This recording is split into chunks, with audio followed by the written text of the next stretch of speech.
Hello everyone and welcome back to my channel.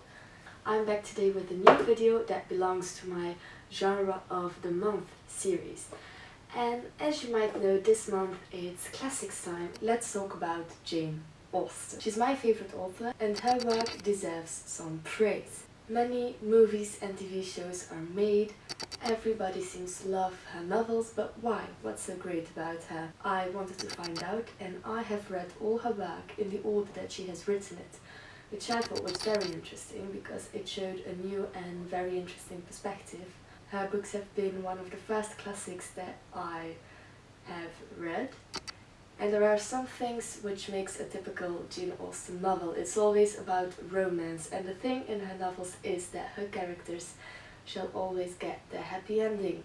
She grew up in England, she had one sister and 5 brothers, and she never married.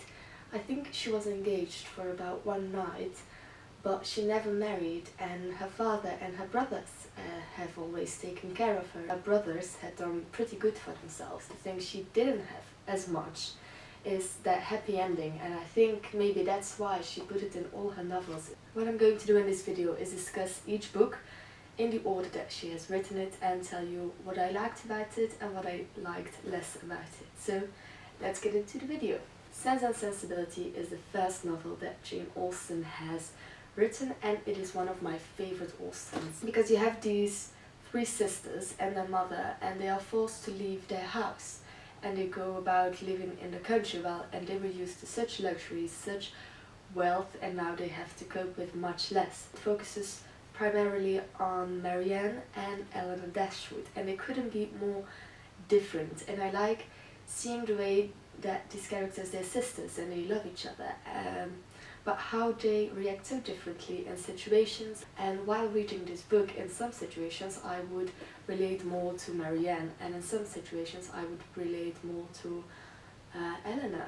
Some of her books, they're very slow paced, but I think this book it has many different characters woven together, and there's always something going on. You don't have the feeling that it drags and it takes a long time. I got through this book fairly quickly and I absolutely love this story. Next up is my favorite book, is Pride and Prejudice. It's about these 5 sisters. One of them is Elizabeth Bennet, and she's the heroine of the story. And of course it's very important because their parents, they couldn't have any sons, so the daughters, they must marry wealthy to support themselves because they will be left with nothing once their father died. And I love how here's the element of surprise, because there's Wickham that comes in, and the first time I read the book I was like, oh yeah, Wickham, maybe he's a man for Elizabeth, and then you find out stuff, and I think this is a great read. And it has the famous opening line, which I shall read for you. I actually know it by heart, but I don't want to miss any words. It is a truth universally acknowledged that a single man in possession of a good fortune must be in want of a wife. Look, it's one of the best openings that I have ever read in a book. If you would come from a different planet, and this is the first time you hear about Jane Austen, read Pride and Prejudice. Next up is Mansfield Park, and this is her most extensive work, and it took me quite a while to get through it. I liked it more after reading it than while reading it, if I'm making any sense. This is a very slow-paced book. I still kept on reading, and I thought it was very interesting and that it had some very interesting characters. But the thing is that I couldn't relate to Fanny, the main character, in any way. It's about this wealthy family, and they take in one of their sister's children because the sister is really poor, and they take in the eldest daughter, and that's Fanny. So Fanny grows up with her aunt and with her cousins. She's so timid and so shy, and she never speaks up to herself, that after a while I started being angry at Fanny, and I was like, come on, stand up for yourself, girl, do something. And she didn't, because I thought that in the course of the book she would develop and she would find her inner voice, find some strength. I thought this was what it was going to be about. But she kept being this shy girl, and I didn't like her at all. This must be like the only time that I'm not really happy with the ending of the book, because if you know the story and you know Henry Crawford, what was wrong with him? He was attractive, wasn't he? He was very attractive, and yes, he was very different than boring Edmund, but come on. But yeah, maybe for Fanny, the shy and timid girl who doesn't find any strength to stand up for herself, maybe it was the right choice. I don't know. I sound horrid about this book, don't I? I loved it. I really did. Please don't be put off. It's a great read. Next up, we've got Emma, and this is also one of my absolute favorite Austens. It's about Emma, and she lives with her father.